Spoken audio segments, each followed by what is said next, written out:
Commence primary ignition.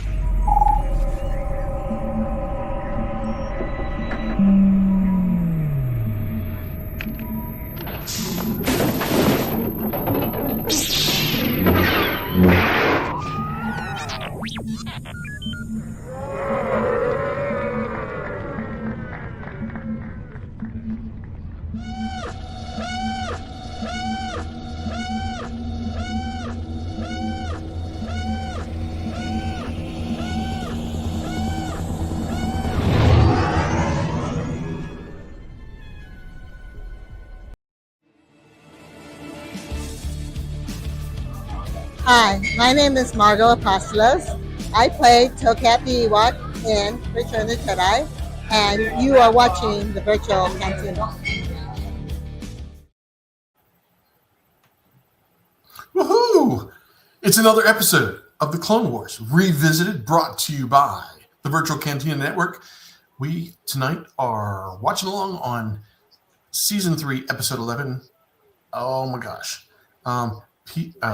Pursuit of Peace. Pursuit of Peace. Like I got all I had in my head was peace. I was like, oh yeah, I can just look up on the screen here and read it. It's one of those nights. But we're all here. Mark's here. Colin is in for Ashley tonight. And of course, me. How's everybody doing this evening? I'm doing fine, but I just came in from work. So you'll have to excuse my get up. Thank you for dressing up for the occasion. I wish. Could you, can you get on a plane and wear that one time? On Halloween, I absolutely could actually wear this on a mission if we go fly. Nobody would bat an eye. They'd all think it's crazy, but I'd have to get somebody else to do it with me. Otherwise, there is one guy that I fly with that I could 100% get to do it if we're on the same crew. Yeah. So you got to have a culprit, a partner in crime. Yeah. Oh, absolutely. 100%. I'm telling you, my best Halloween costume that I ever did was our big group when we had like the 9 of us dressed up in the Top Gun jumpsuits.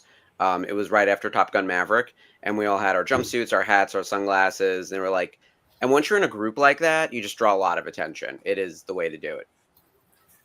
What do they say in the 501st? A single stormtrooper is a nerd, but 10 of them is a platoon. Mm-hmm. Yeah, pretty much. So, yeah. Yes. Hello, Jeff. Hello, Liberty. No layout fix needed. Ashley is off tonight. She's actually fighting a cold, as am I. I popped a Sudafed right before this, and I think it's the non-drowsy kind, but we'll find out as the show progresses. We've got our very special guest, Colin, joining us. Tell us a little bit about what you're actually wearing, because there is a purpose for the dress up, not just because it is the new year. And I should say Happy New Year to everyone. Thank you for joining us for our first show of 2026. Yeah, Happy New Year. So I got hooked up late last year, with this awesome jumpsuit by Mark's company, De Nuovo. It is the X-Wing jumpsuit. And it comes in 3 colors, as I recall. They asked me which one I wanted. I said the orange one because why wouldn't I? It's great, actually. Firstly, I've looked at a lot of pictures of X-Wing pilots, so you guys did a really good job. It comes back down to it's got all the pockets where I want the pockets. It's got the little pencil pocket holders, which I don't have any pencil pockets, which are important and very important to me as a pilot. It's got the pockets on the legs where they should be. Actually, I would actually wear this to fly. We were joking about it just a minute ago, but I 100% would. The one thing that you guys got right, and I said it in my Instagram video, is I can sit in this thing and have the collar closed. Mm-hmm. Without it pulling back on my neck. It's nice and roomy the way it's supposed to be. It is roomy the way that it is supposed to be. I will say it is baggy if you don't have all of the accoutrement, which are the belts and the harnesses and everything. Mm-hmm. But yeah, this is what's an outfit without a harness? Well, you need a harness, and you definitely need a holster. You need something leather. That was a little humor for my friends tonight. That's what he said. Yeah, exactly. Thank you for the shameless plug, by the way. Of course. Yeah, we had a lot of fun this year at Denuo making some non-helmeted items, and we did the orange jumpsuit, the black jumpsuit, which is the TIE fighter, and then the gray jumpsuit, which is a lot. The Imperials wear black and gray, in various Imperial functions, but the black is mostly, I think, known as TIE Fighter. But the orange is definitely a statement. I have the orange in the size small, and it is a little bit like, I'm a small guy, and it's like it's still roomy enough, but it would be a little bit snug if you pull everything and you get all the extra pieces, because it's got real zippers and actual pockets and functioning pieces to put your, I call them the data sticks, the code cylinders. Oh yeah, the code cylinders, yeah. All those types of things. So yeah, and Jeff and Dave, I sent them some review samples as well. They did the gray and the black. So we've got the Imperial side over here. So at some point, when we get all three of you in the same place, maybe at Rebel Scum Con this summer, we'll get you all in matching coordinated regalia. Coordinated regalia. I bought my hotel for Rebel Scum, so I will be there. Yes, so excited. I did buy my tickets, but I got my hotel locked in, so I'm excellent. Planning on being there. And yes, I will probably be wearing this because it's Skip. We got to get you something too now, because I also have an orange one, so we need some good cosplay while we're down there. Yeah, there you go. He's got the. We got to get you the Han Solo, like the real. No, that's me. Yeah. I get to be Han. No, I'm just kidding. Yeah, if you can be Han Solo. I can't believe that it's 2026 and Rebel ScumCon is now only 8 months away or whatever it is. We'll be announcing a lot more about that soon, but there's so much coming up, and it's going to be here like that. Like we were last year, as we were getting to the end of 25, we were like, oh, all this stuff that's coming up next year. Next year's here, people. We have so much happening on the calendar that we were working on behind the scenes during like the Christmas and the New Year's break.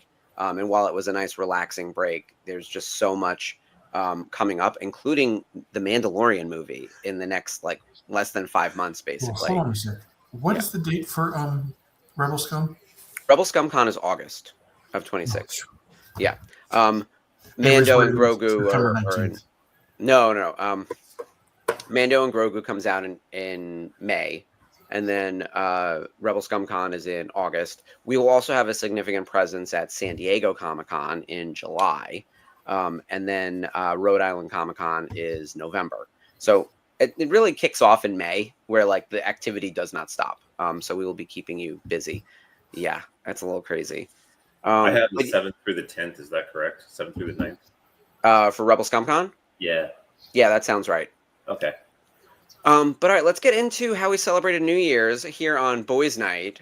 Sherry, we have to get you on here too at some point. I want to have you and Ashley and Sarah host a night. We'll do Ladies Night on the Clone Wars. So we got to set that up. I'm actually not going to be here next week. So if anyone would like to guest host, I'm going to throw this out to the chat. I'm looking at you, Liberty, Jeff, whoever.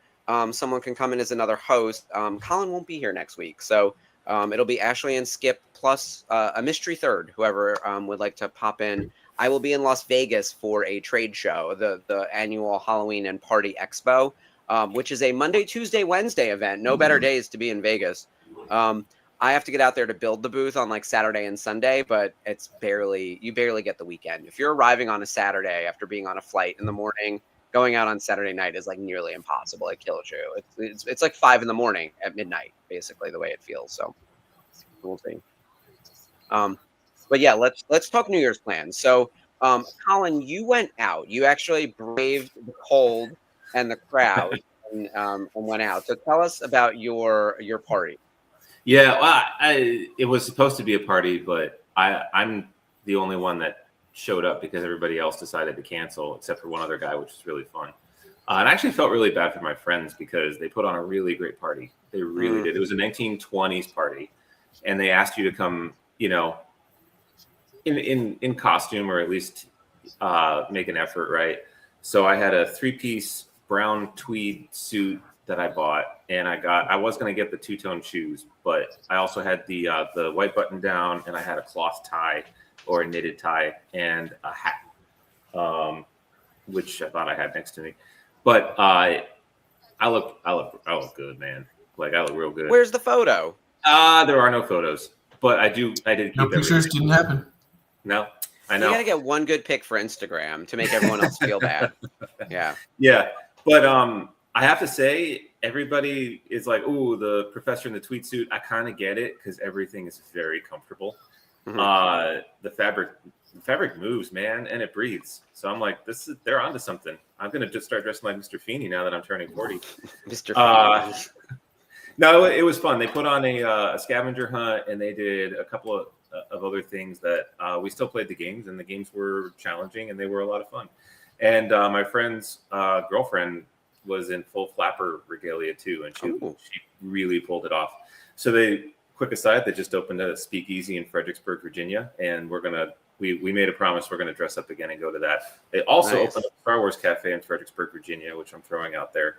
But that I didn't do anything with that on New Year's. Yeah, that's awesome. I did not go out, and I know Skip did not either. Skip and I basically had the exact same New Year's. Skip, share with the group how you and I celebrated New Year's states apart, but in the exact same way. Well, my daughter, who's been rewatching some of it and watching some of it with me all through my tour of Stranger Things. And God, she would get so upset at me because instead of it calling the upside down, I'd call it the inside out or something like that. God. I was being so typical dad, Dad, get it right with you, but it was an interesting show. Which, Colin, do you want to break, so you don't? Yeah, let me get on my work clothes real quick. Let me go put something more comfortable on. I'll see you guys in a minute.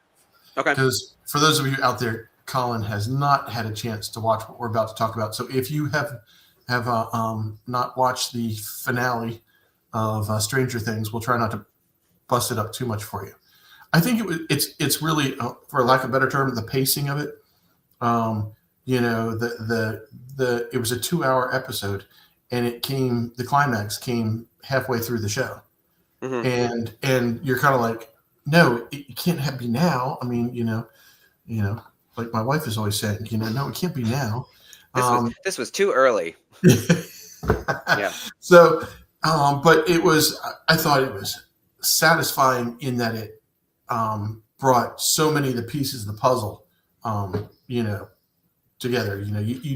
There weren't too many questions. There weren't many. Well, they didn't answer this. They answered it kind of all. But they got started. Yes, thank you, Liberty. And that's that was the kind of I think my daughter was somewhat disappointed, and she was disappointed mostly because of that. She goes, they could have done that in like 15 minutes instead of 60 minutes. So that was the big thing for me, is that it was kind of like, okay, we're taking care of all the we're wrapping it up for an extended period of time, for those of you who have not watched it. Yeah. The thing that didn't bother me about the finale was the structure. So you're right that the final battle happens not quite at the halfway mark, but closer to like the 2/3 or 3/4 of the way through. We'll go back and watch. And then Avery and I were pausing it. Oh, see, I don't remember there was an hour left when it was that long. Yes. Oh, Colin has returned. Let me add him back to the stage. There we go. Hey. We're getting into the Stranger Things of it all, which I know you do not watch. So no, I haven't watched it, but you guys. That was our New Year's Eve, because Skip and I did the same thing. We were both home on New Year's Eve. We were both watching live. I think, Skip, you said you were there at like 8:01, hitting refresh, waiting for the episode to start. Avery was like, "Is it on yet? Is it on yet?" I'm like, "Not quite." I said, "Okay, we're just going to take a sec." And then when I hit it, it was like a few minutes afterwards. So it had definitely started then. I was trekking further behind, and we kept pausing because I had to stop and scream. Here's the thing. I kind of want to do this spoiler free without ruining it for anyone in the chat, but it looks like people have already seen it. Liberty says it didn't work for her. Jeff saw it in the theater, which, by the way, I also had theater tickets, and we decided not to go. Oh, so Liberty also saw it in the theater. We had theater tickets for New Year's Day, and after watching it on New Year's Eve, we canceled those tickets. So that'll tell you how I felt about the finale. As a season, I thought it was okay.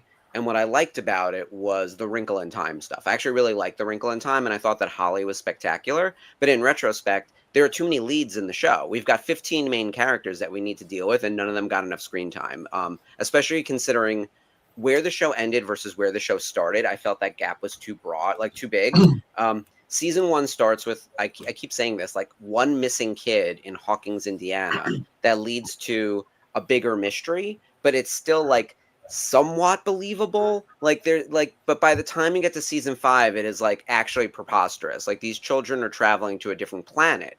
And while I love A Wrinkle in Time, I thought they were going to keep it in the Easter egg and analogy kind of space, but then they just did the movie, like, or the book. Like the plot of A Wrinkle in Time is what the final fucking season was. It's the kind of thing where I was like ready to throw something at the TV. So that made me like kind of angry.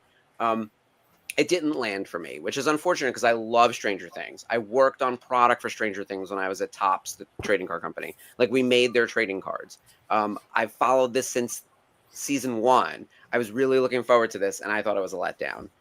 That being said, good things. I thought it was cool that Will came out and he's like gay and powerful. That was cool.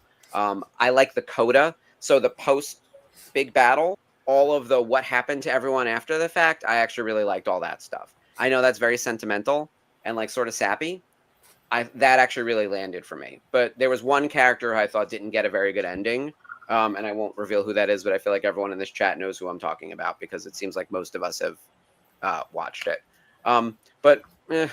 Like, disappointing end to an otherwise stellar series. Was it?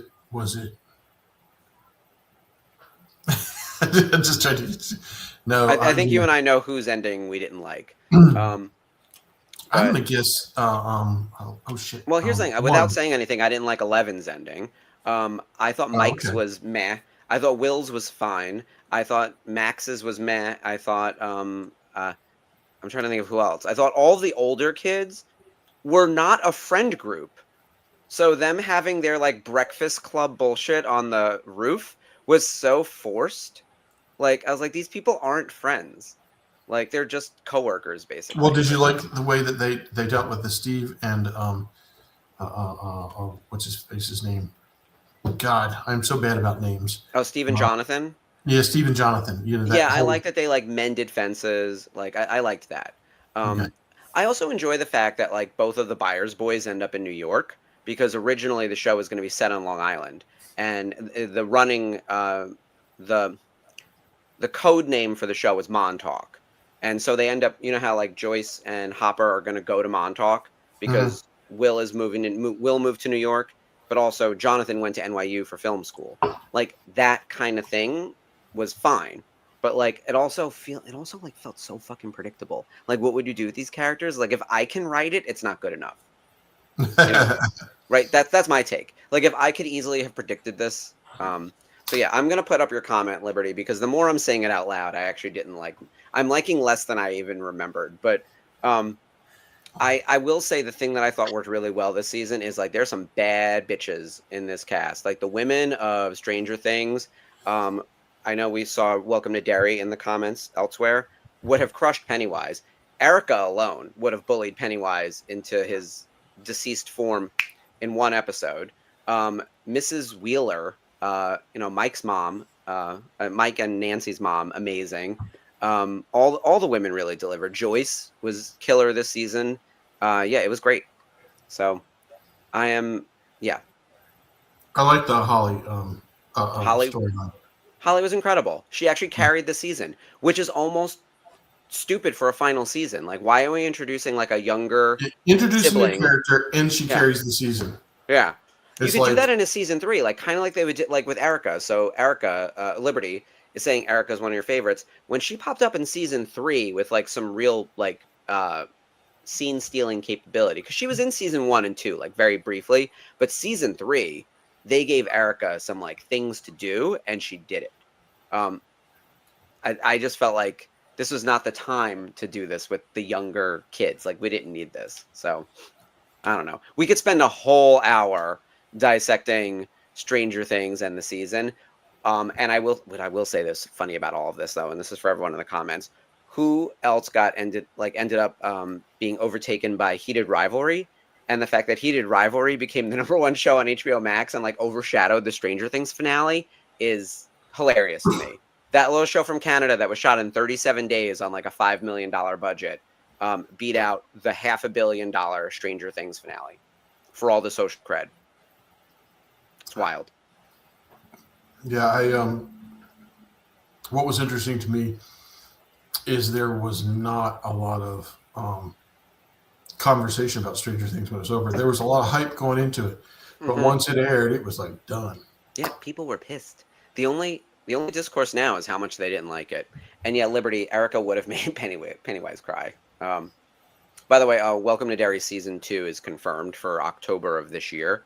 And we'll be going back to the 30s because the last season was set in 62. So this one will be going back to like 27 years prior. So we are. Are we getting Ahsoka to this year? We get Ahsoka and supposedly Maul. So on the Star Wars front, Mandalorian and Grogu is in May. Ahsoka is potentially in the fall, and I believe that Maul is going to actually happen in 2027, but they have not confirmed it. And I think which is unusual for them to. I mean, they did such a huge spread of it at Celebration in Japan. I know. Oh god, yeah. I mean, they had on the main stage.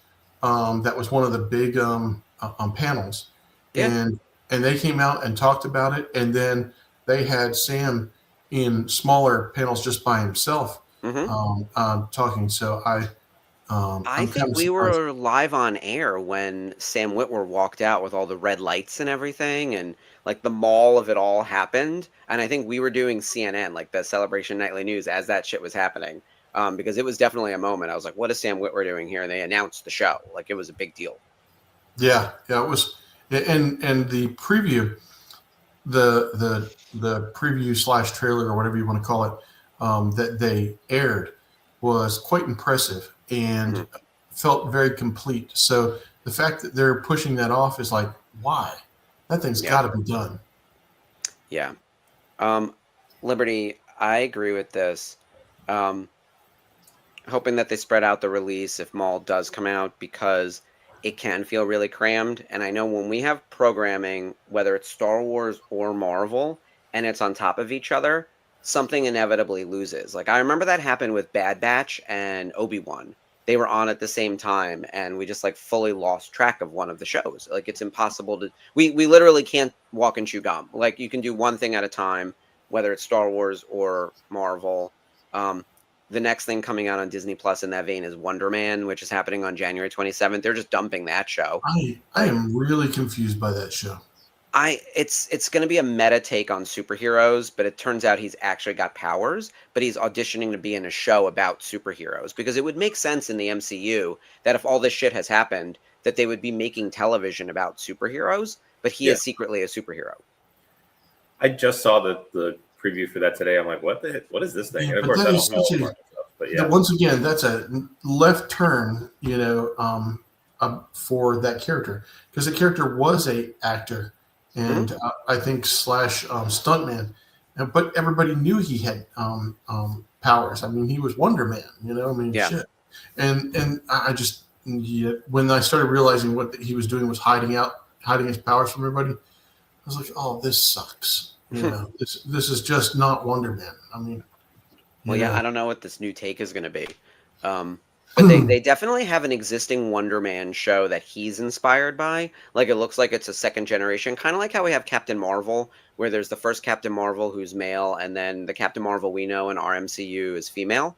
Like, there was like generations, kind of like the Green Lanterns, right? We've got like Hal Jordan to then Jon Stewart. Like, it sort of finds its way. I guess Blue Beetle is the same thing. I forget their names, but like the second Blue Beetle is Jaime, who's our DC Blue Beetle currently. He seems to be the second generation Wonder Man. Like, the Wonder Man that he knows is I guess a television show, but I think what we're going to find out is that Wonder Man was also a real superhero, is what it seems like. I don't know. I don't know a thing about it, but here's what they're doing. They're dropping the episodes all at once, which makes me think they don't have any faith in it. Yeah, because normally they, even on Disney Plus, regardless, they always put it out week by week, right? Yeah, that's kind of most of the time. Yeah, it's very unusual that they release everything at once. They'll release a couple, maybe. Yeah, they did that to Echo, and that's how you knew it wasn't going to be great, which was disappointing. I was looking forward to Wonder Man because I think I like production of movies. I love everything behind the scenes. I like Hollywood as a thing, and if this is the MCU meets Hollywood, that could be really interesting. And they've got like a crazy cast, like not Ben Kingston. I'm blanking on his name. I'll have to pull up the information, but that guy is an Academy Award winner. This is going to drive me crazy until I should have pulled this up knowing we were going to talk about Wonder Man. But yeah, I think the slate for 2026 on the geeky front is actually like pretty solid. It's just I think the MCU slate is not. Like they've got the Spider-Man movie coming in July, and we've got Doomsday happening in December. Well, that's And the pretty big. Wonder Man is gonna drop. Oh, it's Ben Kingsley. That's who it is. Who plays Yeah. Trevor Slattery, who's from like Yeah. Iron Man. Oh, yeah. I'm sorry, I did see that. Yeah. And I thought that's hilarious because I love Kingsley's character as Trevor. yeah, he's an Academy Award winner. And then Yahya Abdul-Mateen, he is he's been in a ton of stuff too. Was he in Aquaman? Oh, he's in The Get Down. I feel like that's and he was in Candyman. Was he the one that Watchmen. played Black Manta. Yeah, Black Manta, thank you. Yeah. And he's in Matrix Resurrection. Yeah, he's in a lot of interesting stuff. Yeah, the he's rest a of the great cast, actor. I don't know. He's a great actor. I'm not thrilled with where the storyline is going. Yeah. Who's to know? Troy, I saw before you were asking what Heated Rivalry is. I'm just gonna put that up just real quick. It is the #1 show on HBO Max. It is a hockey romance drama. Right? What's that? It's a hockey documentary, right? Exactly. It teaches you hockey. Yeah, you'll learn a lot. So for all the heterosexual men who keep hearing about Heated Rivalry, it's actually like a really sweet show. There's a good amount of sex, but it is it's a story about two closeted hockey players who start an affair, and then it follows their relationship. But it's based on a series of romance books, so it is very like happily ever after kind of thing, which is nice. But the show has become like a cultural phenomenon. Like, and I'm watching podcasts and YouTube shows cover the show, and it's a whole bunch of like hockey bros, like straight guys who are watching the show and loving the show, and it's like shocking. So I think a lot has changed since I was that age, for sure. So I think it's very sweet. By the way, if people want to dive into Heated Rivalry and start with something sweeter before getting to spicy, episode 3 is sort of a bottle episode that is just very sweet. There's still some spice, but it is more so just a sweet episode. I told one of my coworkers, I was like, start with episode 3.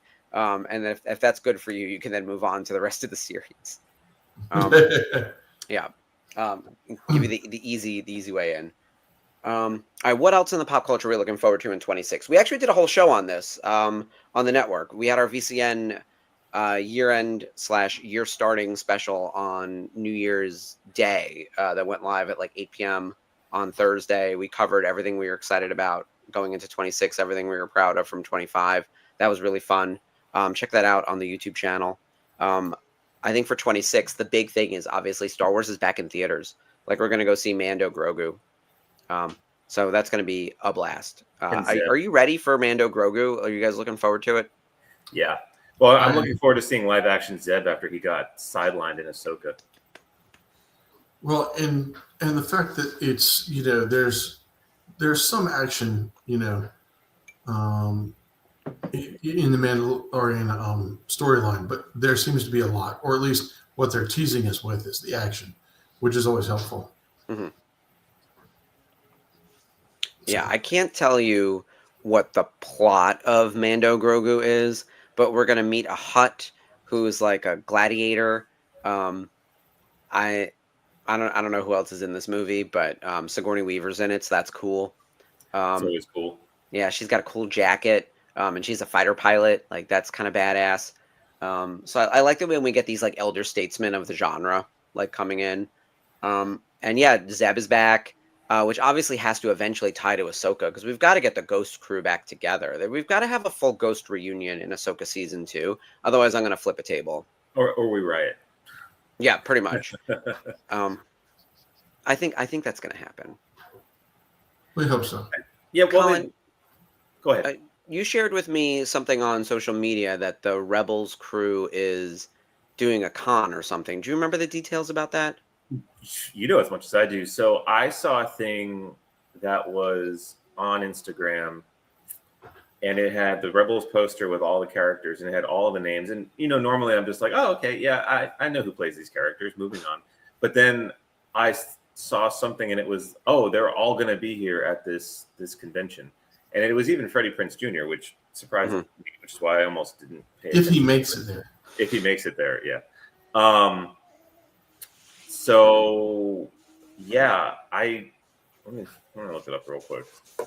I feel like it was somewhere weird, like Washington State, or that sounds right.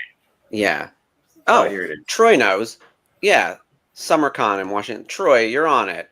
Yeah, there we go. That's his side of the country. Yeah. Look, that's cool. They very rarely appear together. I think the closest we got was when I think I had all of them in 2019. I got let's see, I got Tia,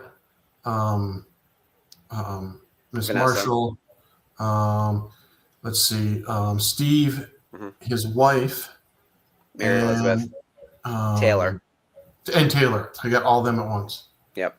That was and Freddie was supposed to be there but canceled. Yeah. So if I'd gotten him, that would have been like done. Troy, if that's your local con, we will connect ahead of time, and maybe we should set up like a VCN meetup for anyone who's going to be going.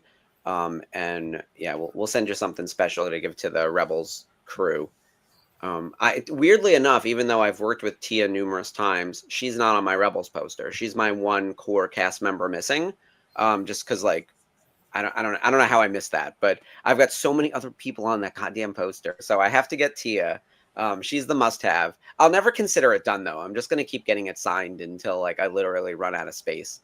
But it is coming along nicely. I'm not gonna fly out there though, just for one signature. But who knows? Maybe if this one goes well, they'll do an East Coast show, or anywhere else for that matter. Like they're probably trying to promote their podcast. That's what I was going to say. This is definitely a podcast promotion thing, and I really hope that Freddie Prinze shows up because they need to have him on that show. Yeah. He needs to show up to talk about it because it's like you keep talking about how awesome he is, and you do a great job with the character and the character and the character. But dude, we want to hear from you. It sort of, in a weird way, reminds me of Steve Carell didn't want to do The Office Ladies until they were done with his character because he wanted to be able to talk about it holistically. And that makes sense, right? And maybe he's the same way. But they announced it like on episode 3 or 4 of their podcast. Like, we have reached out to Steve. He will be on the show, but he wants us to finish season 7 before he comes on. So, okay. He's given a reason, which I think is nice. Mm-hmm. That's a great reason to be like, see you in 7 years, ladies. Yeah.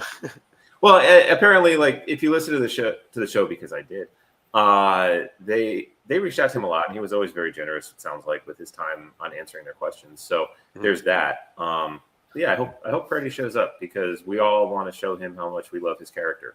Yeah. And Freddie's a really good guy. I've worked with him a few times, and he loves Star Wars. I actually think he's probably just booked. And it seemed because he and Sarah Michelle are having quite the resurgence. Like, she's going to be in the new Ready or Not movie coming out this year, which I didn't even realize. So she's one of the big villains in Ready or Not 2, Here We Come. So I'm excited about that because I love the first one. Did you guys see the first one, Ready or Not? I did not see that. It is, well, I guess because a sequel is happening with the same lead actress, it would give away the ending. That being said, go watch the first one. It is spectacular. So it's a Blumhouse horror back when Blumhouse was at the top of their game. It's only from 3 or 4 years ago. It's really, really good. I'm looking at the time, and I realize that we are ready to talk Star Wars, or at least Clone Wars. Our first watch along of the year. Let me find all the relevant info for tonight. We are in season 3, episode 11. The Pursuit of Peace. So, Skip, take it away. Senators Amidala and Organa are opposed to funding 5 million new clone troopers and are then targeted by bounty hunters. Truth can strike down the specter of fear. That is true.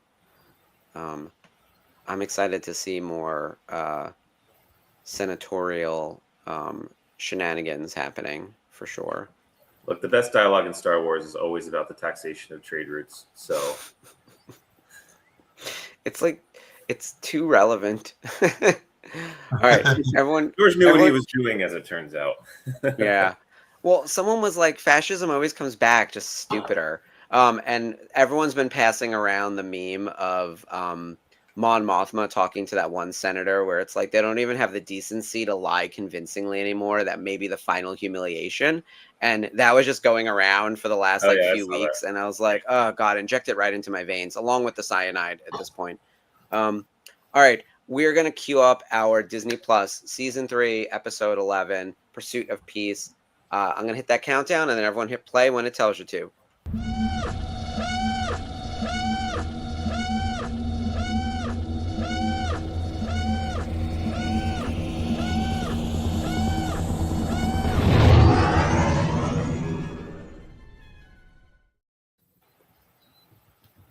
And for anyone who's experiencing the slight delay on Disney Plus, we've been speculating for weeks that it is the Hulu integration that has done it. I'm finding every time I open it, it gets worse.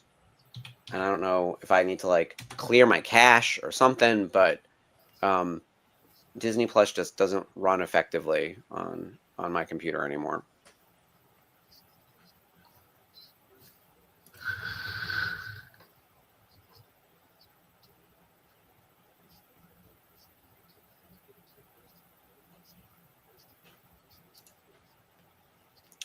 So as we're looking at 2026 from a programming perspective, we've already mentioned that the Mandalorian movie comes out this May. We are going to start our March to Mando in March. So it'll actually be the final week of February probably, and we'll be doing watch-alongs and other thematic programming across the channel, basically counting down to the Mando and Grogu movies. So if there's anything in particular that people have questions about or want to follow up on or rewatch along with us, let us know. We're building out all the details as we speak. I know I definitely want to rewatch like all of season 1 of Mando. Like I maintain season 1 of Mandalorian is a masterclass in storytelling. Yeah. Period. Right. I mean, it is. Every time I rewatch it, there's not a missed or extraneous moment in it, and everything comes back, and you have a satisfying finale. Yeah, I just very, very, very well done. Yeah, season 1 of Mando is definitely it's a moment in time too. It was so unexpected. Like I've told this story before where I was a licensee, I got briefed on The Mandalorian, and I remember thinking as a TV show on Disney Plus, which is going to be for people who already care about Disney and Star Wars and everything else, and it being like Boba Fett but not Boba Fett. Like this is only going to appeal to hardcore Star Wars fans, and this isn't going to do anything to bring in new fans. Like I fully thought like this was for hardcore fans only, no one else. And they told us as licensees there's going to be a baby, and I was like, oh Jesus, he's going to be saddled with this thing, dragging around the football as we were calling it, constantly getting in the way. They didn't tell us it was a baby Yoda, and then when they revealed the baby, and every person on the planet was hypnotized by this thing, we were like, oh, this isn't just like new people coming into Star Wars. This is like grandmothers who doesn't even know what a Star Wars is, being like, oh, who's this baby Yoda? Like that's how broad the appeal was of The Mandalorian and how big it was in season 1. I think people forget because now we're into like the 3rd season, which people had mixed feelings about. 9 other Star Wars shows, some were good, some were not. A movie coming out finally, but at the time it was incredible. It caught me off guard when I watched it the first time, and it caught me off guard in every good and bad way because the music was so different than what I was expecting. It was that, now iconic sort of just like 4 instruments, sort of Battlestar Galactica, circa 2000 something esque score, which to me was not very Star Wars. But of course, now once you accept it for what it is, it's great. And then it's this guy who doesn't really talk and doesn't take his helmet off, and then he's riding a Blurred, which I thought was silly. But yeah, then Baby Yoda. But it all works. It all works, and then Baby Yoda owns the internet for 2.5 years, which is an eternity in internet time. Yeah, he stayed around for a long time. So much merch and billions of dollars, I'm sure. It reminded me of Kung Fu, which was like the West meets the East, and this is more like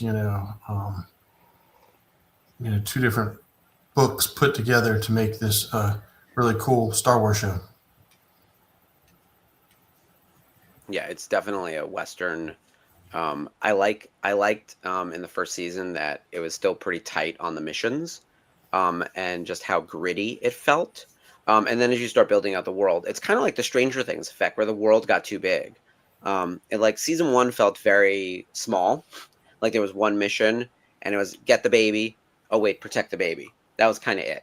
And then all of a sudden it's like, oh, we're part of this giant galactic. I was like, I liked it when it was just so much smaller, like the ground level of it all. I want to pull up some of the comments because, by the way, the chat is awesome tonight. You guys are really like New Year, same us. Like this is great. Like I'm loving all the engagement with everyone participating in the chat. Sherry, you were right on. This is a badass Padme episode. As always, when Kat Tabor is handed the mic, that lady delivers, and Padme runs this bitch. Like if there's an episode where it's like Kat Tabor as the top build character and we're following Padme, we know that big things are gonna happen. So much goes on in the Clone Wars between Attack of the Clones and Revenge of the Sith, and Padme is like the driving force of so much of it. It's great to see those types of episodes. Liberty, yeah, I feel this like all the time now. Like this rewatch of Clone Wars has been like a psychological burden. Every week I come in and I was like, what part of American politics are we going to poke at today? And so, yeah, that was a little rough sometimes. I feel it, especially this episode. Let's see. Troy is right. Trade routes 0 stars. Would not recommend. Sherry pointing out the ever changing styles. I like that too. I noticed that in my rewatch. I was like, oh, okay, so she just wears a wig. Yeah, she's got costumes and wigs like a drag queen.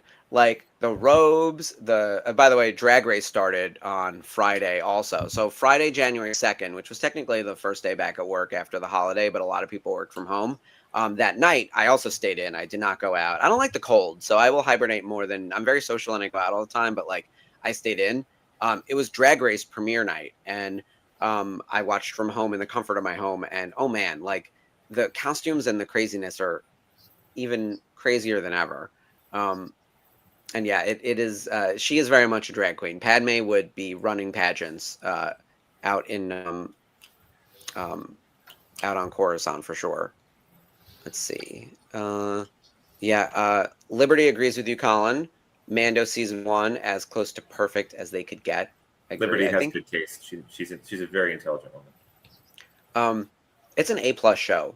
Actually, I should pull up on IMDb what the rating is, because I bet you that the whole season is like a 9.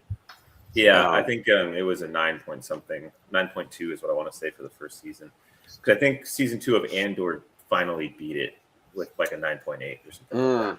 That makes sense. Let's see. I can pull this up now. All right, The Mandalorian. While you're doing that, so I have a degree in political science, which means I'm very familiar with how legislatures work. And this episode actually kind of nails it. Like, if you want to know how a Congress or a legislature is supposed to work, this is actually pretty gosh darn close. Because they use the rules of order and decorum and all of those things. But also, like, the little jabs and the intelligent jabs are also pretty good. Are you guys hearing the background music to this? It is slow. You know, I'm wanting to go da da da da da da da da da, but they've got a couple notes off, so it's like that that '60s theme song that they used to play in all the TV shows. What is the name of that? We used to have to play that in high school band. I forget the name of it. But in any case, I was like, they didn't want to pay for it, so they changed a few notes here and there, and it's close, but not quite the same.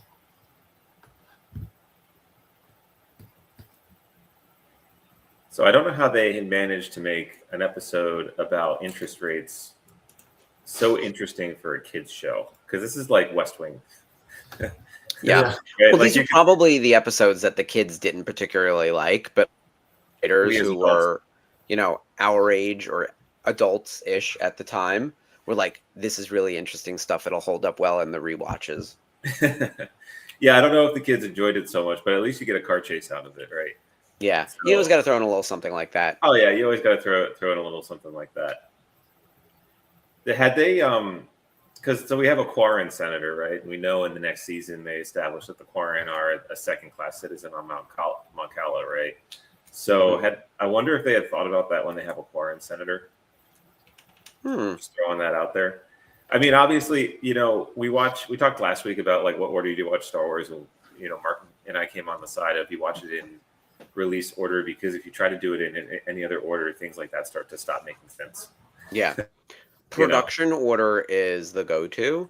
Yeah. I always tell people, like, the movies are the most important thing, and then I would recommend Clone Wars and Rebels, like, without a doubt, and then from there you can really pick, like, do you really need to see Bad Batch? Probably not. I like it, but you know, it's not a must You can watch. skip season 2, but yeah, you can watch Yeah, it. like they're the very end of it, and you know, the whole connection, or the very hard connection to the clones and so forth at the end, or the cloning, let me put it that way, I think was more must-see TV than you think it is.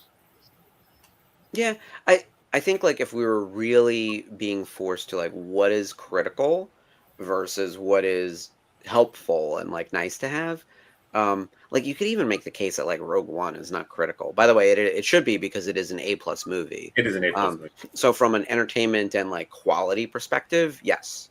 And in fact, I would say all the movies should be watched. Not necessarily the Clone Wars movie, but well, without Rogue One, they couldn't have done Andor. right. And I love Andor. Andor is probably my favorite thing that Star Wars has done since Rebels. It's tricky, because I also really, like, I love Clone Wars. You know, I like a lot. I actually prefer TV versus movies. I'm more of a TV guy. So I like the long form storytelling, but it's hard to, if someone casual is coming in to be like, oh yeah, watch all 22 episodes of this, you know, times 7 seasons. It's just 70 hours of content. You have plenty of time, as opposed to, like, tune into this one movie, you know. I like this thought, Liberty, about The Stand, because The Stand has gotten a lot of attention recently. Stephen King in general is having a little bit of a resurgence. Welcome to Derry is definitely one. It's a Stephen King thing, but hit the pop culture in a big way. And Stranger Things is obviously inspired by a lot of Stephen King. And then The Long Walk was just out in theaters this past year. With Mark that Hamill. was good. So, yeah, that's right, with Mark Hamill. Star Wars connection. Yep. Mark Hamill has had a resurgence, right? He changed agents, I want to say, like 4 or 5 years ago, because there was a long time when he couldn't get booked into anything, and he was just doing some voiceover work. And then someone realized that, like, I used the phrase elder statesman earlier when I was talking about Sigourney Weaver. He's an elder statesman of sci-fi. Like, you can plop him into these, like, sort of genre pieces, and like, he was in one of the that horror series. Fuck, I'm forgetting the name of it. Ashley would know it, because it's one of her favorites. But once you book one of those things, the rest can follow, like, a little more easily. Yeah. Well, he's just a superb actor to begin with, so I'm glad he's having his career resurgence, right? I always say, like, I would love to have seen him in Amadeus on Broadway. I feel like that would have been a treat. Yeah, he often gets overlooked. Fall, the House of Usher. Yeah, there it is. Yeah. Fall, the House of Usher. And then Ashley really loved Life of Chuck. I didn't see it. As I was looking at my list of movies that I need to see from 25 and 26, like, there's some really weird, awesome movies that came out this past year. My husband and I just watched together, which is Alison Brie and Dave Franco in a horror movie, and it's like a little bit of a body horror kind of thing. I don't know if you've seen the advertising for it, but they their bodies are literally starting to form together like this. And so they're trying to figure out what's going on. That's the tagline, right? But there's obviously a whole lot more to it. But it is not a horror movie, like, because it's like body horror like The Fly. It is a horror movie because it's a metaphor for a relationship that, like, kind of shouldn't be together, but they are codependent on one another, and it is just. It's like, oh God, these two need to break up. So my husband and I are sitting there watching this like this, just like, oh my God, this is terrible. Like, this is not a date movie. So tell no one. But don't watch it with your partner if you're having a bad day. I'll tell you that. But it's actually like a really fun movie, and I love Dave Franco. I think he's so cute. And Alison Brie is amazing, and she's like, you know her from like Glow. She's actually going to be Evelyn in the new Masters of the Universe movie. So I love her. But like that movie is something. It was messed up. I got to bring it back to the episode real quick. Sorry, but so they decided to take out Senator Amidala, who made her name by being the queen of a planet that an entire navy showed up and said, "We own this planet now," and she just said, "No, you don't," and then fought them off. Yeah, like. Who did they think they were going after, right? Oh, I know. They've been underestimating this girl since she was a girl. She was like 14 when she was queen of Naboo. And yeah, they invaded and they were like, oh, we got this. And it was like, she'll kill you. This. Yeah. Yeah. Yeah. We've seen her fire a blaster and kill numerous people. Yeah. Don't mess with this broad. Yeah, absolutely. Yeah. Liberty. I'm putting that up. I want there to be credit as to where that came from. No, she's the baddest bitch, which is why there are moments when, like, you think about how Vader went dark. She stayed light, but also took no shit. Like, it's the kind of thing where if we were drawing this as, like, an XY axis, she could be just as brutal as Anakin and win the day, but always stayed on the right side. Well, it goes back to that Rebels idea, right? One of the themes of Rebels is it's not that you choose to fight, it's how you choose to fight, right?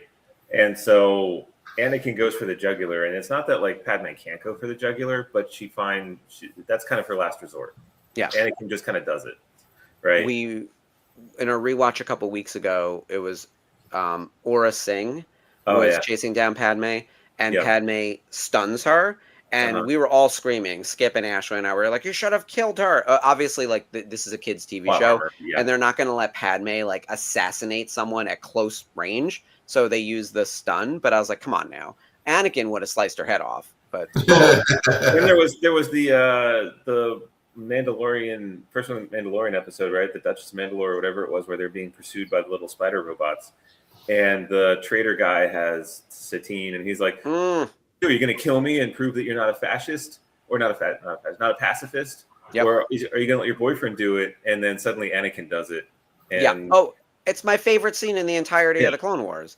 I reference that scene Anakin. He's like, what? He was going to kill us. Yeah. Oh, when Obi-Wan literally says Anakin, and he's like, and he says what? Yeah. What? That scene, we could act it out right now. Skip. How often do I reference that scene as like the King of Red Flag? Yeah.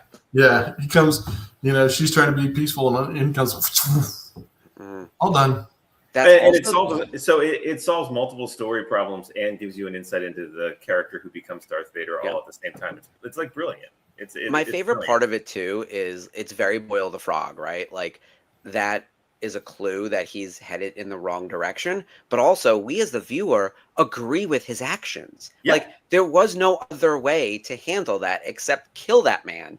And so we're all like, good job, Anakin. And it's like, oh, one step closer to the dark side. Meanwhile, he's already in the abyss. That boy has fallen many a times over. He fell in episode 1. Like, who are we kidding? So it's the kind of thing where like there was no coming back, but we're just cheering it on as he goes. That's my favorite part of the entirety of the Clone Wars is we're rooting for the villain for like 8 fucking seasons. They give the villain the story justification to make the wrong choice. Yeah. Right. Whereas in old Star Wars original trilogy, they give the hero the same choices, and the same justification, but he chooses the right way to do it, or the quote unquote right way to do it. And Anakin chooses the quote unquote wrong way to do it. That's the difference. Hey, here we got helmet hair. There it is. We were talking about it. Yep. This episode on the rewatch has a lot of really fun little moments. Interesting. Oh, my Mothma. Yep. Gotta throw a little Mothma in there. And Steven Stanton playing Mas Amedda, who we love. Of course. Yeah. Meanwhile, this is Padme's 4th hairstyle of the episode. It's basically This is like the Spice Girls movie with the amount of costume changes. Well, in fairness, her handmaiden just like handed her the hair and like, you need Yeah. to go, you need to go, and she's like, I guess I'm wearing this one today. It was very cool. Well, no, Liberty's right. She was handing her the hair. Yep. Yeah, I love it. Yeah. I mean, she wasn't handing her the thing that holds the hair. She was handing her the hair. Yeah, full on. Also, I forgot about this deleted scene. Yeah. There and in Revenge of the Sith, there's an amazing deleted scene with a few of the senators, including Mon Mothma, played by Genevieve O'Reilly. That's how they originally casted her, along with 2000. Padme. What's that? The 2000. Yeah. For the Revenge of the Sith, Genevieve O'Reilly. Revenge of the Sith. Yeah. Back in 03. Yeah. Yeah. She was live action. Yeah. Yes, live action Revenge of the Sith, 2003. Genevieve O'Reilly as Mon Mothma with Padme and Jimmy Smits as Bail Organa, and a few other random senators talking about how they were going to form their own mini coalition within the Senate to make sure they stand up to Palpatine. Look, first of all, too late. Like, I appreciate everything you guys were trying to do, but oh boy, have you failed. But they were really hanging on, and that scene, I think, considering that movie was like 2 hours and 10 minutes, I think if I were Disney now, and knowing the reception that Genevieve has gotten, and the 50th is next year, are there instances where we take the prequels, where we're not going to update the special effects, but we add in some of the deleted scenes or some other things to change up the film? I would go back in and make Revenge of the Sith director's cut or producer's cut or something, extended cut. We George Lucas the prequel? Yeah, exactly. Let Disney do it. Yeah, we extended cut and we add in that scene, and there's probably a few other things. Yeah, the delegation. There's a whole thing about that. So I also think you could find some other things to add into Revenge of the Sith that help get us to where we are. But on the other side of things, there's no saving Attack of the Clones. I don't know what you do for that one. Like, just a complete rewrite. Yeah, I want them to redo it. And they need to add one line about Ahsoka, and everything changes in that movie. If they just did that, like when why couldn't they make me master? Well, you didn't make a master because your Padawan didn't pass the trials. Yes, she did. That's all you got to do, right? Because that could be interesting. Yes, she did, and then she left because you told her that she was guilty of something that she wasn't. Yeah. So of course, and you have to watch 8 seasons of the Clone Wars and whatever. Yeah, they're like, who's Ahsoka? Yeah. But also, quick hello to Mumbo Jimbo. Hey. What's up, Jim? We had a really fun chat. You missed the episode, but we'll do a little debrief.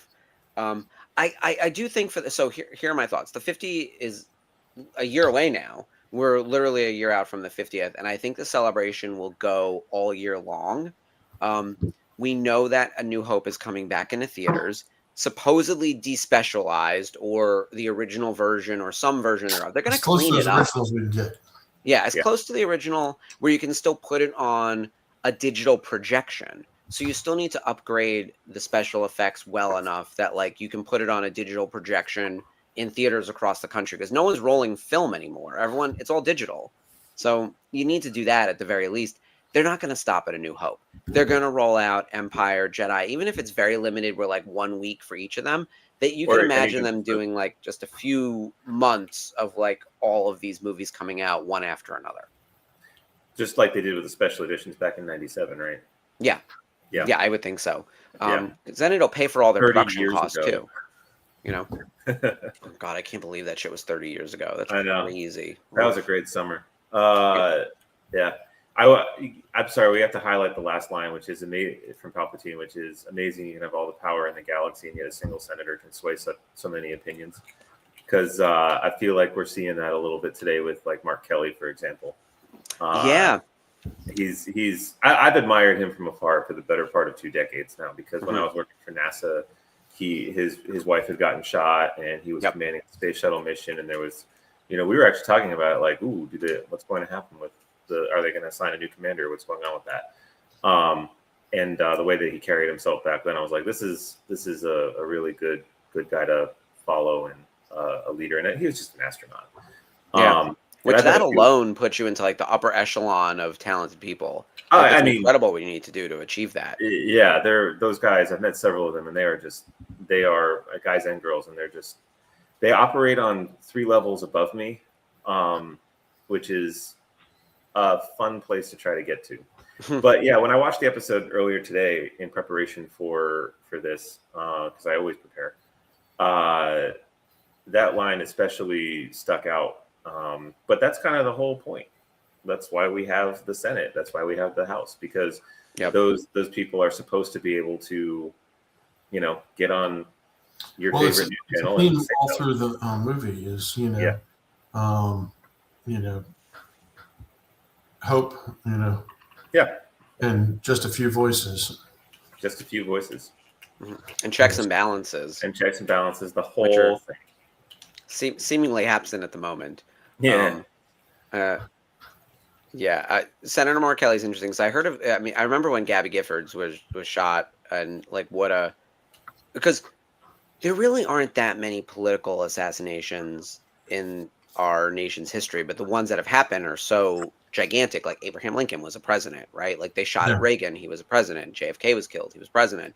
And then you have RFK and MLK. MLK was not an elected official, but he was a very important member of like political, of civil rights movement, right? Accurate. So politically active, not a politician. Yeah, right, exactly. That was the distinction I was trying to make. But Gabby Giffords was seemingly like there were decades of like we weren't shooting politicians anymore, and then all of a sudden that lady was shot, and numerous people around her. Like it was a whole thing. Meanwhile, gun violence has never been worse in this country. Like there's like a mass shooting every 10 minutes, it seems. But yeah, I remember that hitting the news cycle, and like she made an amazing recovery. Like it's kind of crazy. You wouldn't know if you didn't know. Yeah. Like seeing her now. Yeah. They're in Arizona, right? Yeah, he took over John McCain's seat. Oh, I didn't realize that. Yeah, so 2 Navy pilots in a row. Oh, interesting. I'm sorry, aviators. Aviators. Yeah. They're not pilots. They think they're better than pilots. Okay. Yes. Anyway, I had to point that last little line out because there's so many good ones in this particular episode. But that one, that's the one that I think hit me the hardest watching this one. And that's saying something because there are some ones that can really hit you coming out of today. So but I still think they were dumb to try to take out Padme. Don't do that.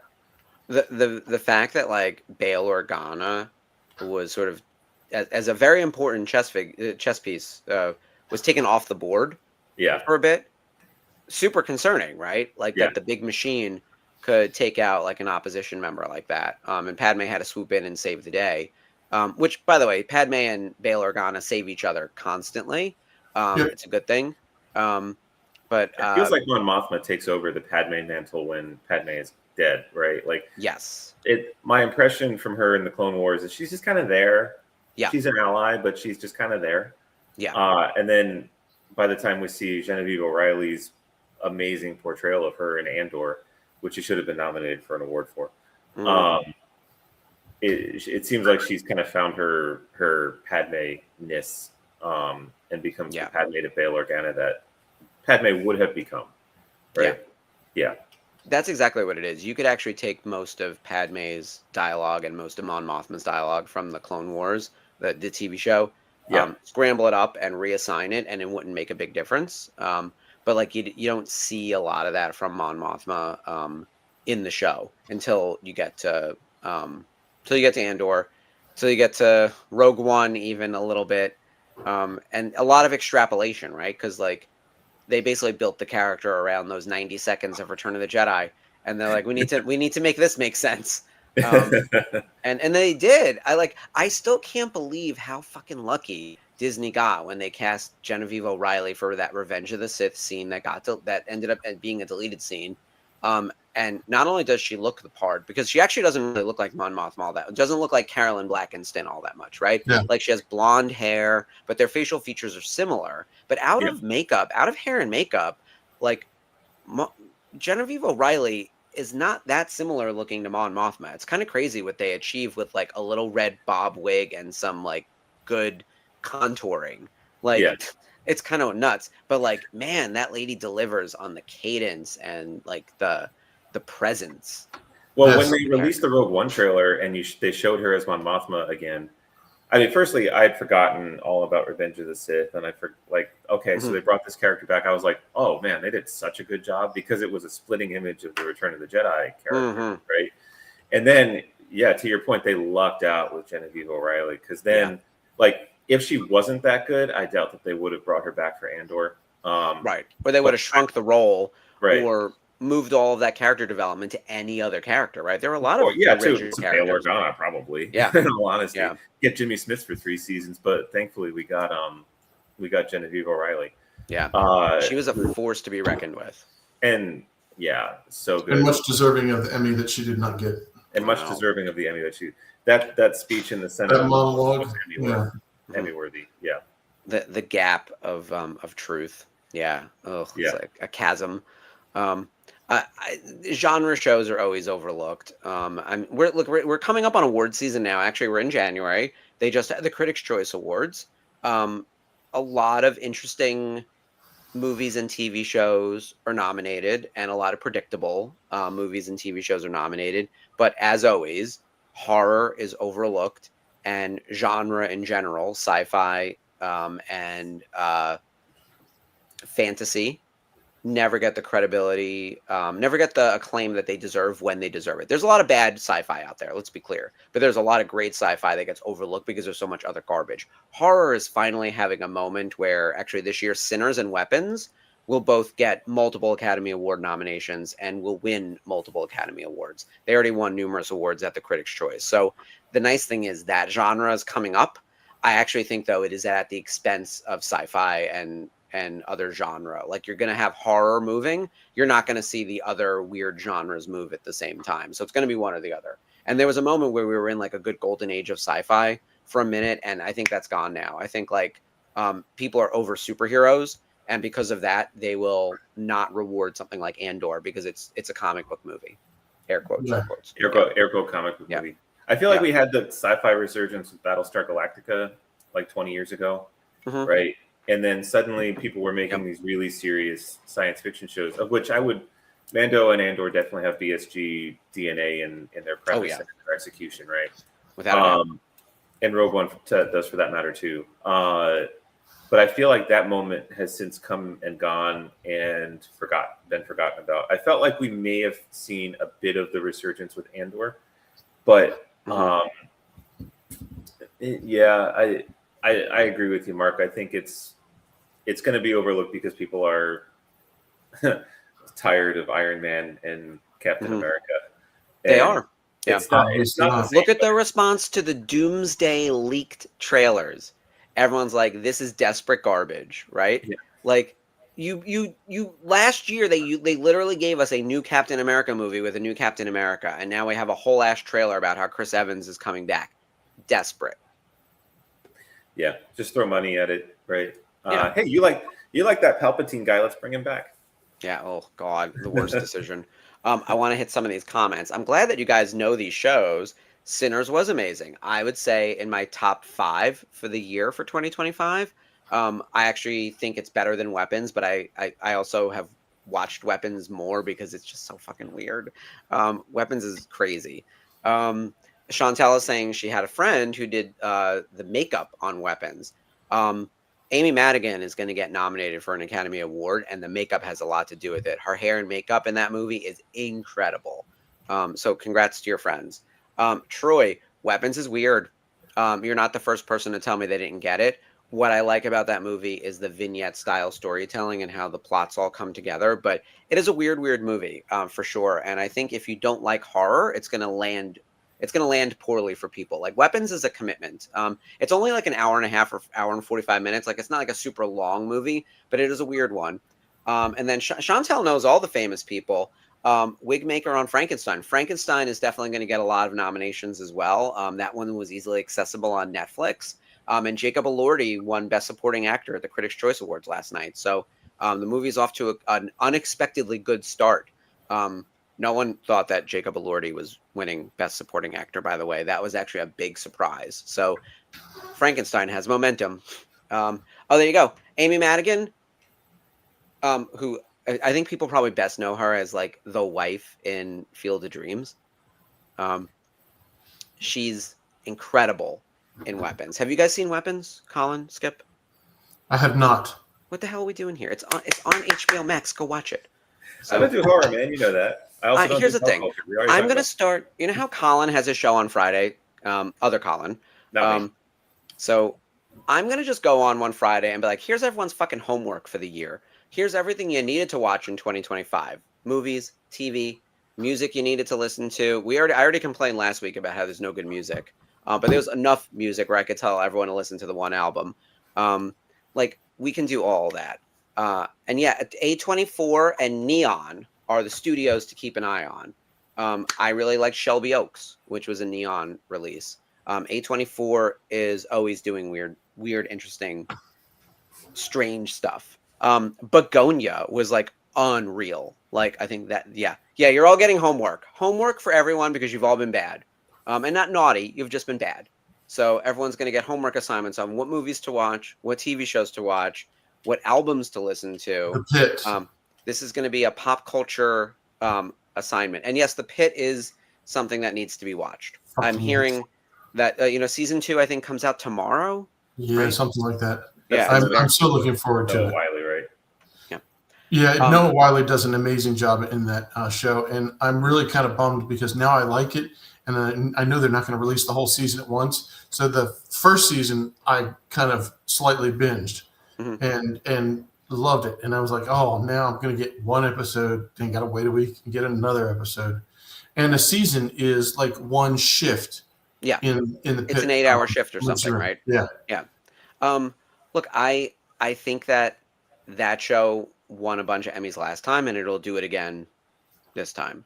And look, I get, The Pit is intense. It's an intense show. If you need your heart to race, you can watch The Pit. Chantel, I'll tell you, there's only one album that I've been recommending to people aside from K-pop Demon Hunter soundtrack. There's an album by a singer from Canada called Lights. Her album is called A6. It's her 6th album. She's tremendous. Outside of that, there's an EP from Dragonette that I really liked. Nothing else. The Taylor Swift album is fine. Everything else this year has been garbage across the board. I don't know. If you're not doing horror, Sherry, I'll find just go watch Heated Rivalry. Start with episode 3. Episode 3, that's the sweet one. Sweet, and then we'll do the spicy.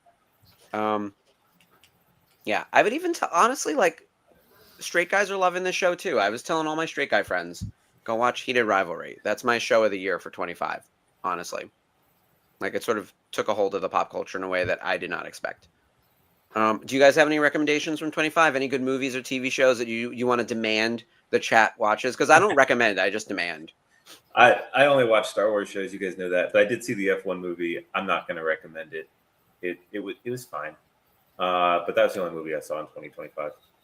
You saw one movie? I saw one movie. Do you live on a farm? Like what is it? I basically do. No, 2025, I was heads down on a lot of things. You were working a lot. Every time I talked to you, you were busy. Yeah, I was heads down on a lot of things. And then 2026 is going to be that again for me this year, at least the first quarter, 2 quarters. So yeah, I really didn't engage with pop culture or the culture period outside of Star Wars stuff in 2025. I did engage with the F1 culture because it was actually, I thought, a fairly good season. But those are my 2 things for 2025. So I don't know why I'm giving a recommendation. I have no recommendation. Okay. Look, Formula One though, as a sport to watch, is something you would recommend. Yeah, I would say if you like Star Wars, the Star Wars and Formula One fandom crossover, the Venn diagram is almost a concentric circle, is what I've kind of discovered. George Lucas loves racing, and you can see there's a huge influence in that in Star Wars. And then when you kind of get into the Formula One style racing, which is not NASCAR, it's more sophisticated. I know I just made a lot of people mad, but it's true. And IndyCar is kind of the same way. You can definitely, you feel the hot rod nature of it. And so if you like Star Wars, I would recommend some form of motor racing you're probably going to like. I happen to like Formula One because each team is a multi-million dollar, and by multi-million dollar, I'm talking about hundreds of millions of dollar aerospace research program. Mm-hmm. So, of course, being a pilot, I like that. I would say, especially since Drive to Survive, it is definitely turning into something within the pop culture. So, if you're looking for something athletic and competitive, that's not very athletic but very competitive, the Formula One racing is really good, and the current world champion's a pretty good looking dude. So, if you like that, that's another recommendation there. What's his name again? Lando Norris is the current Norris. Okay, Lando. I've heard the name a number of times, and it just has not stuck for me. Yeah. Lando, another good Star Wars name. So Lando, every time I hear it, I'm just like, Lando. Yeah, Lando. Has it been 24 years since Dale Sr. died? I guess so. There's a documentary on Netflix. Yeah, I watched that documentary, which I thought was pretty good. NASCAR has its place. Skip, what about you? What are your movie or TV or music or sports recommendations from 25? I don't have any music, and that's because I as a former DJ, I tend to listen to books when I'm traveling because music tends to become white noise to me because I was so used to tuning it out. Occasionally, I will listen to it. But yeah, The Pit was great. I like that. Stranger Things I enjoyed, but it fell flat on the finale. I spent this last year rewatching West Wing, which I just love. When my wife would be sitting in the room, she'd be cooking and I'd be watching a West Wing episode. She goes, "Oh my God, it's been 25 years and they're still talking about the same shit." Because, and it was, they'd be talking about something on the show that was still current in today's standards. Well, politics is just fucking So circular. if you like politics shows, rewatch West Wing because it was done really well. Yeah. Mm-hmm. The West Wing is amazing. When I was in high school and kind of like just becoming aware of the world as it was, and so I watched several episodes. I haven't seen the whole thing, but I have watched the West Wing, and it's Aaron Sorkin, man. Like you can't go wrong with Aaron Sorkin. I mean, you can kind of, but most of what he puts out is very high quality. Yeah, that show is regarded as one of the best of all time, and certainly one of the best political dramas of all time. No, I will. It's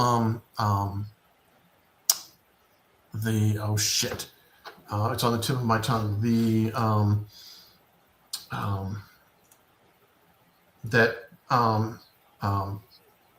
Brad Whitley and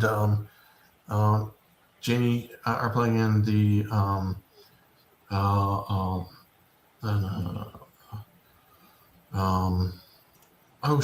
what is that?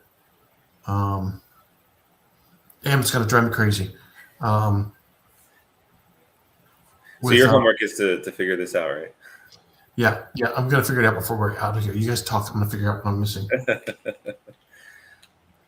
Do you know an actor name or something?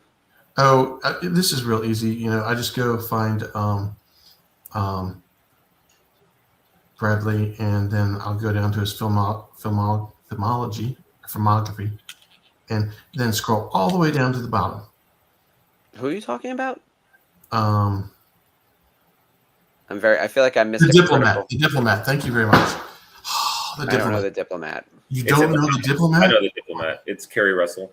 Kerry Russell, yes. Kerry Russell. Oh. It is. No. And part of, if you like West Wing, probably the reason that you like it is one of the showrunners for West Wing was Deborah Kahn, and she's one of the she created that show, and it is very intense. It's like for Star Trek fans who watched what was the first new show that they did on Paramount Plus? Discovery. If you watch the beginning of Discovery and all of a sudden they're having Klingon sex and stuff like that, you're like, woo, they didn't show this on the cable shows. Diplomat is kind of like West Wing. It is the same way. It delivers on some of the sex and more tasty morsels. And it's a political show that is written real well and is excellent. So Yeah, if you get Nice. a chance, watch The Diplomat. Okay. Look, Drag Race just started up, so that'll be our new addition as of right now. But from last year, I will honestly put together a list. I usually do like a year-end list, and I just didn't this year. I forget why. I usually post something to social media, but I was trying to actually relax during the break, and I was like kind of sick, and I still have a little bit of like a sinus infection, I think. I don't know. Either way, movies were great. TV was great. Music was terrible. That was sort of my overview of the year. It was an interesting year in pop culture for sure. But yeah, horror really had a great year. I already mentioned Weapons and Sinners. Bring Her Back was really fucked up and awesome. We just watched together, which was terrific and weird. There's a lot of great stuff. I'll have to go back through my whole list of everything I watched this year because I'm only getting the recency effect. Like we just watched Begonia, which is why it's top of mind. But it's amazing. Oh, One Battle After Another. That will win the Academy Award for Best Picture. Paul Thomas Anderson, without a doubt, is probably the movie of the year. So, all right. Well, on that note, let me tell you guys what we're showing on our network this week, just very quickly. Where's our schedule? Here it is. Daughters of the Galaxy is back this week. So they are looking at the journey to the Mandalorian and Grogu. This Wednesday at 9 p.m. We then have the watch along of Rogue One on Thursday, which is very exciting. New Life at Lightspeed on Friday, and a new Unifying Force on Sunday. So yeah, and then as I mentioned, will be out next Monday. So we are going to figure out who our guest hosts are going to be.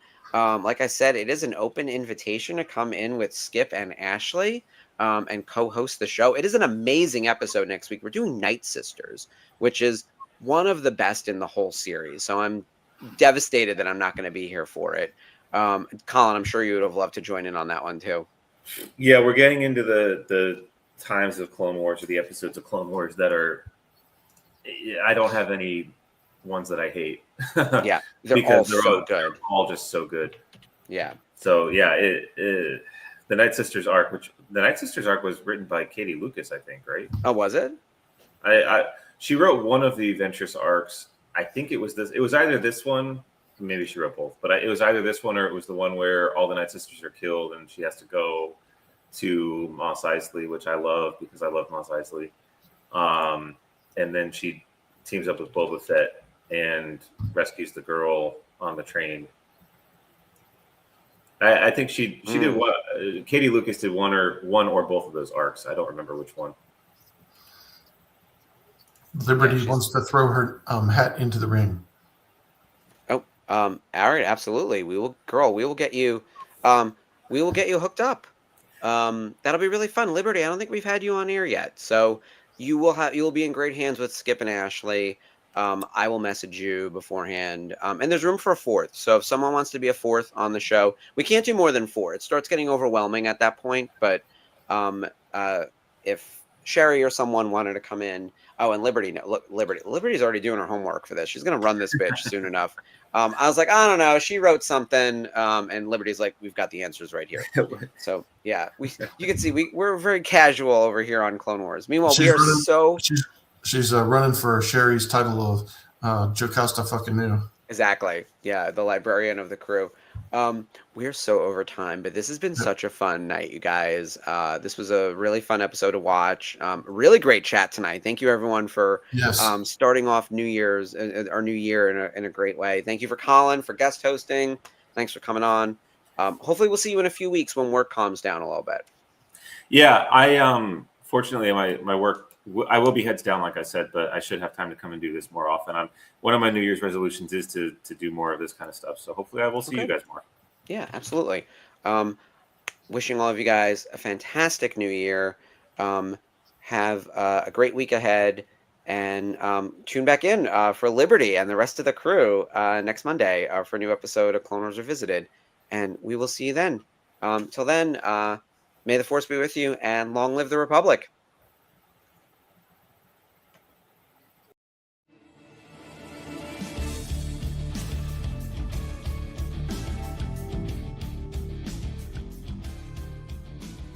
Hello there. Hi, I'm Mark Von Olin, the Director of Programming at the Virtual Cantina Network, and I'm here with James Arnold Taylor, the voice of Obi-Wan Kenobi. Obi-Wan Kenobi. Yes, I know that one well. I have the high ground if I do. Wait, yes. Thank you. Now I have the high ground. And you are watching Clone Wars Revisited. This is the show you're looking for.